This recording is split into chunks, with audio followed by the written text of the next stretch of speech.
entreprendre, ça force à être quelqu'un d'autre.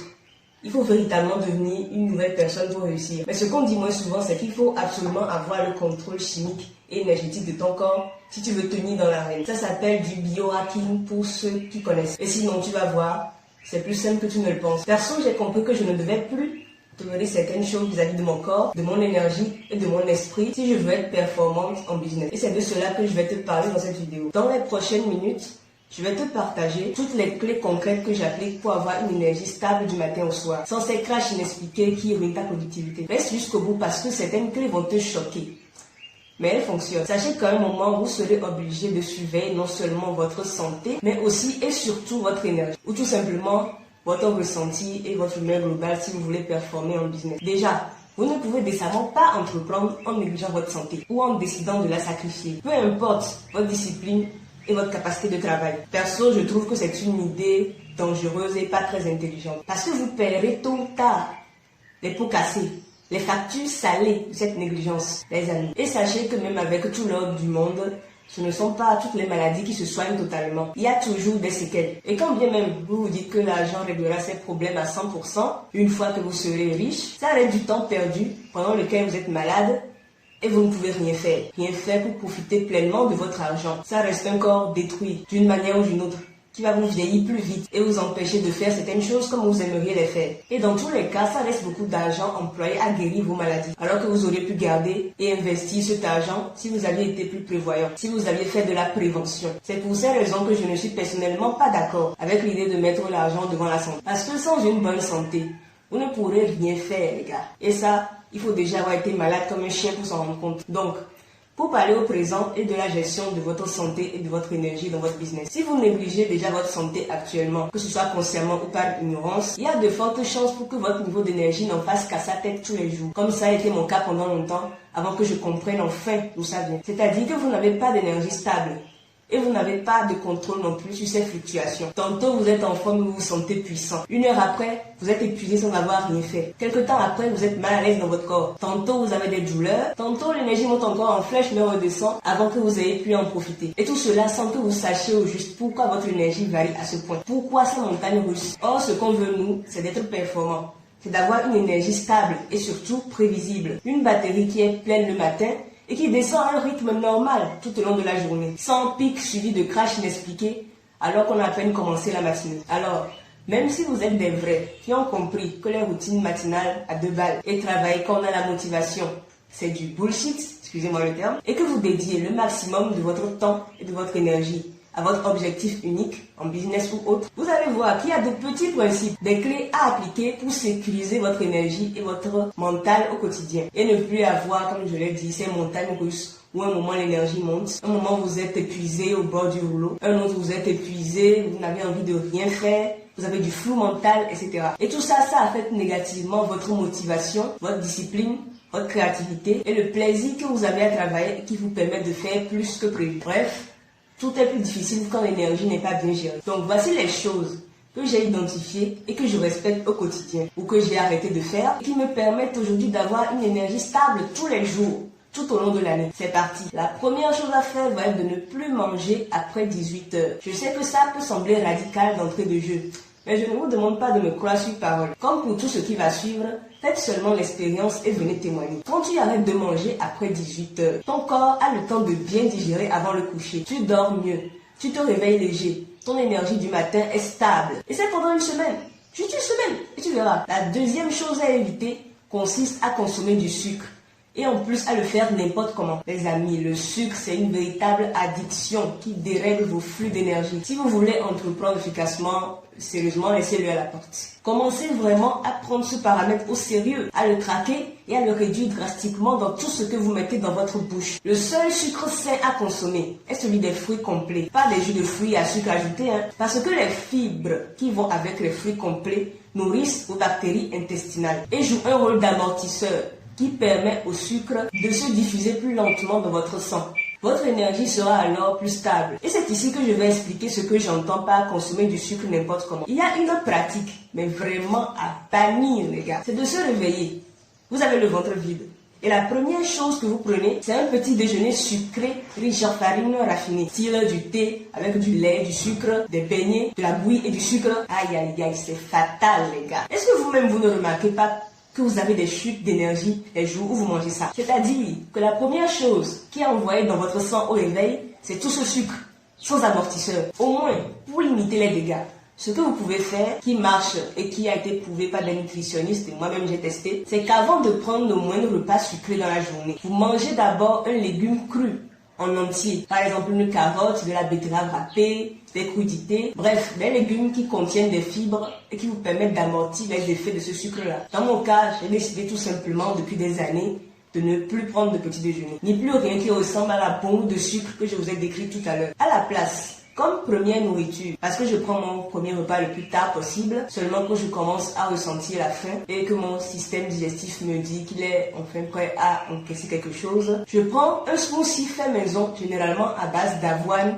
de bananes et de cacao. D'ailleurs, voilà ma dose pour aujourd'hui. Ça m'apporte naturellement le combo fruits et fibres dont j'ai besoin pour commencer la journée. Et ça n'a aucun impact négatif sur mon énergie ensuite. Et mieux encore, parce que les ingrédients sont crus, ça passe très facilement dans le système digestif sans consommer de l'énergie. Si ça vous intéresse, dites-le-moi en commentaire et je vous ferai une vidéo où je vous montre la recette. Mais si c'est vraiment dur pour vous de sauter le premier repas, faites déjà l'astuce que j'ai mentionnée plus tôt. C'est-à-dire prendre un légume avant de prendre ce que vous avez l'habitude de prendre. Vous verrez tout de suite la différence sur votre journée. Troisième chose à éviter, consommer de la malbouffe riche en additifs et raffinés. Les produits raffinés avec une liste d'ingrédients kilométriques ultra transformés que vous ne prenez même pas le temps de lire et de comprendre ce qu'ils font vraiment à votre corps. Sérieux, oubliez ça les gars. Il faut savoir que ce n'est pas juste une question de nutriments, de malnutrition ou autre. Ces aliments sont réellement conçus pour vous rendre addict à la nourriture, pour vous faire manger de manière compulsive et incontrôlable, de sorte qu'il vous est difficile de résister à la moindre tentation de manger et surtout de vous contenter d'un repas sain. Or, vous allez voir que si vous êtes addict à la bouffe, il vous sera difficile d'appliquer l'une des clés que je vais citer ensuite. Quatrième clé,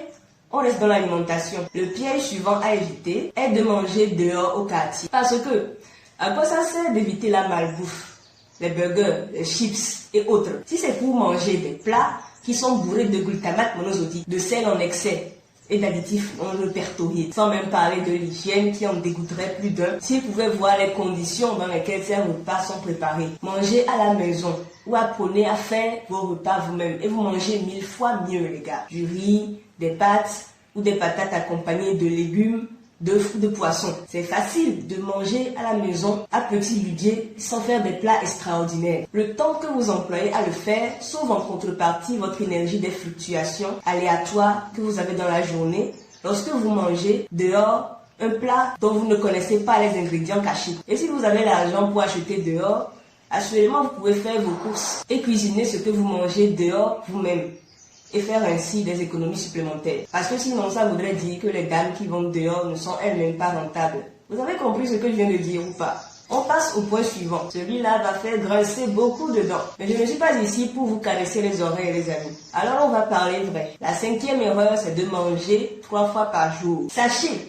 qu'il y a 2 grands mécanismes qui consomment le plus d'énergie au corps humain. Le premier, c'est l'activité cérébrale, donc le travail intellectuel, l'effort créatif, etc. Et le second, c'est la digestion. Donc, on a la médaille d'or et la médaille d'argent en matière de consommation totale de l'énergie de votre corps. Est-ce que vous me voyez venir? Avec ça, vous pensez vraiment pouvoir soutenir un effort intellectuel constant dans la journée en mangeant 3 repas, comme le font tous les autres? Pire encore, en mangeant comme un roi le matin, comme un prince le midi, comme une princesse le soir ou je ne sais pas quoi. À un moment, il faut qu'on connaisse nos priorités, les amis. Parce que c'est exactement avec ce genre de menu qu'on se retrouve avachi et sans motivation devant le travail qu'on doit faire. L'estomac réclame sa part d'énergie pour assumer la digestion de ce que vous avez mangé. Et quand la digestion est en fait terminée, soit vous avez encore envie de manger parce que vous êtes addict à la bouffe, soit vous êtes déjà trop fatigué pour faire ce que vous aviez prévu de faire. Je sais que ce que je dis est en train de choquer certains. Mais les amis,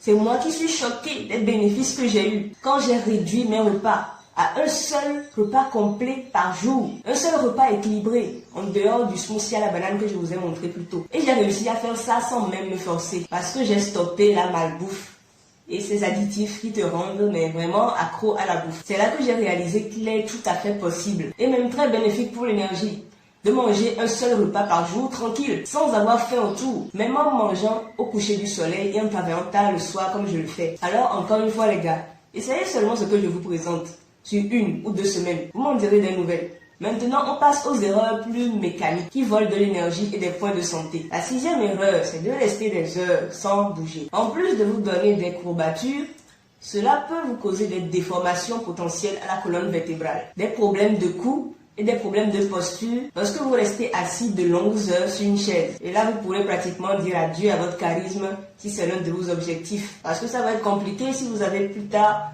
du mal à vous tenir droit. Et il y a aussi le fait que le mouvement régulier va, contre toute attente, vous donner plus d'énergie pour travailler. Votre sang circule mieux et donc irrigue mieux votre cerveau et vos membres. Dans mon cas, faire quelques pompes, quelques squats et des étirements, ça m'aide vraiment à être plus à l'aise dans mon corps et dans mon mental pour travailler. Sinon, je suis distrait par le fait que l'énergie circule mal ou stagne dans mon corps. Donc, je ne parle pas forcément d'aller à la salle de sport ou de sortir vos affaires de gym pour bouger. Simplement dans votre chambre.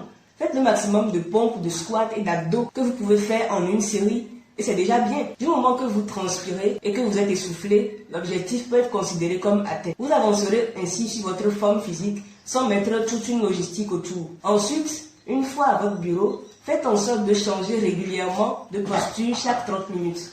Ça peut être d'alterner les positions assis, debout, de ramener une jambe ou les 2 jambes sur votre siège dans une position où vous êtes à l'aise pour travailler. Bref, bougez les gars. Ne laissez pas votre corps se rouiller dans une seule position à longueur de journée. On ne va pas prendre le business comme un prétexte de sédentarité. Le point suivant s'accorde bien avec le précédent, parce qu'il s'agit d'éviter de rester cloîtré à l'ombre toute la journée. Le soleil, c'est très important.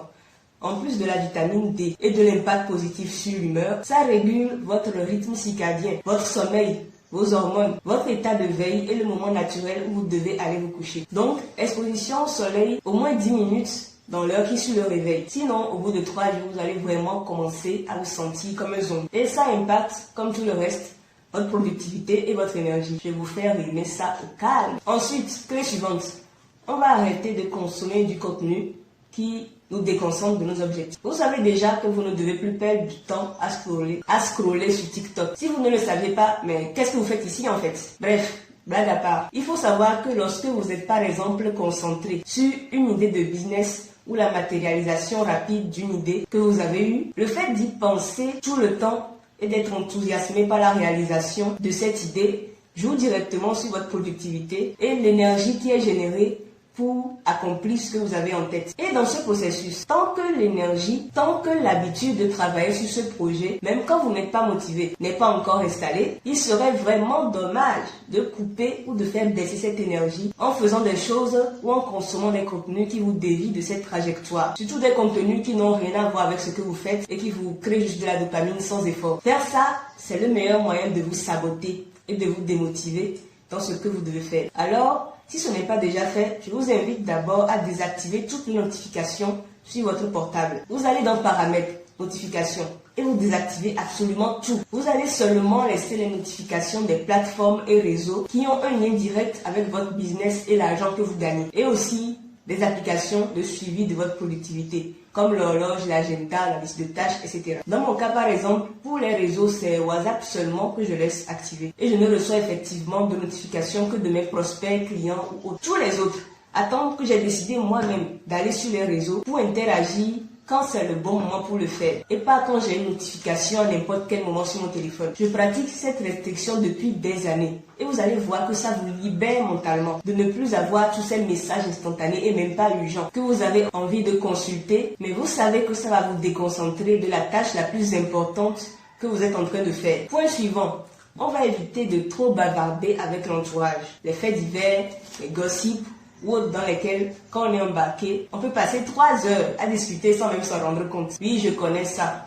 J'ai vécu ça à plusieurs reprises. Mais notre temps est maintenant précieux, les gars. On est à un moment où on doit être maintenant très économe de notre temps et de notre attention. Je ne dis pas de ne plus parler à personne ou de snobber les gens, mais soyez très occupés à avancer sur vos propres projets. Et vous saurez tout de suite quel genre de discussion il vaut mieux éviter ou écouter avec votre entourage. Point suivant à éviter, dormir à des heures aléatoires. Là, je vous avoue, Même moi, je ne suis pas bonne élève là-dedans et ça me rattrape toujours. On n'a aucune envie de dormir lorsqu'on est en plein travail, qu'on est enfin motivé et qu'on a des idées plein la tête pour avancer, même lorsqu'il est 2 heures du matin. Mais si on fait ça une fois, 2 fois, la 3e fois, le décalage horaire, vous le prenez en pleine face alors que vous n'avez même pas voyagé. Et à force de le faire, vous pourrez cette fois avoir vraiment des problèmes de sommeil, comme les insomnies ou autres, car le corps n'a plus d'horloge biologique à laquelle se fier. Alors vraiment à éviter les gars. Au pire, si vous savez que c'est le soir que vous êtes le plus productif, faites en sorte de commencer à travailler plus tôt, à 18 h par exemple, et forcez-vous à aller dormir même quand vous êtes encore motivé. Vous n'en aurez que plus envie de vous remettre au travail le lendemain. Il y a plein d'autres petites choses comme ça qui peuvent affecter votre santé, votre énergie, comme le fait de laisser les moustiques vous bouffer pendant que vous travaillez. Mettez des chaussettes épaisses et des manches longues les amis. En plus, ces vampires deviennent de plus en plus têtus et difficiles à tuer.